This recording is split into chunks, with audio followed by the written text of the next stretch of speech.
சரி, தேவ பிள்ளைகள் தேவனுடைய ராஜ்யத்தை எப்படி தேடணும்? தேவனுடைய ராஜ்யத்துக்குள்ள யார் பிரவேசிப்பாங்க?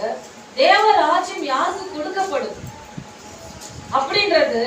இப்போ இது என்னுடைய வீடு அப்படின்னு நம்ம சொல்றோம். அந்த மாதிரி பரலோகம் கூட யாருடையது அப்படின்னு போட்டிருக்கு தெரியுமா?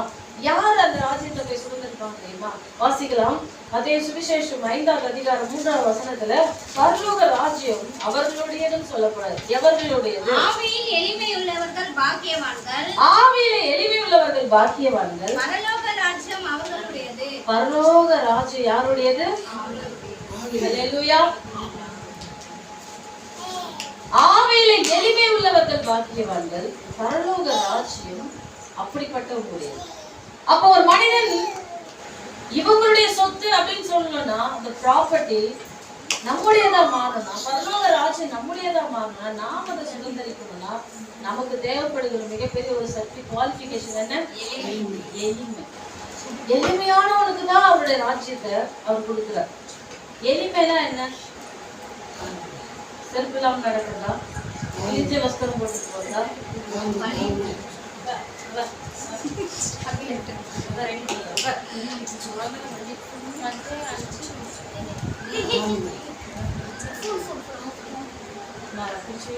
தாழ்மை.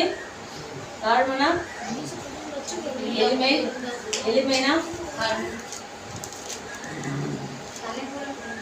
வேதத்துல எளிமைக்கு மிகப்பெரிய ஒரு உதாரணமே யார் தெரியுமா? யாரு? இயேசு கிறிஸ்து மட்டும்தான் எளிமை. ஏன்னா அவர் ஒரு மிகப்பெரிய ஒரு தேவனா இருந்தோம். அவருடைய பிறப்பு எப்படிப்பட்டதா இருந்தது? எளிமையா இருந்தது. தீர்க்க தரிசனம் கர்த்தத்துவம் அவர் தோளின் மேல் இருக்கும். எப்படி பண்ணிருப்பாரு? அவர் அதிசயமானவர், ஆலோசனை கர்த்தர். ஏசாயா தீர்க்கதரிசி எப்படி சொல்லியிருக்காரு?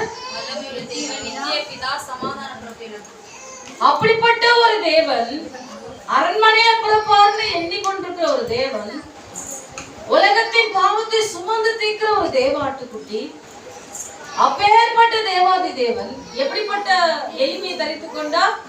அவர் தாழ்மையும் எளிமையுமா அவர் அரண்மனையை அங்கீகரிக்கல, மாட்டு சொருவத்தை அங்கீகரிக்கிறார். ஹல்லேலூயா.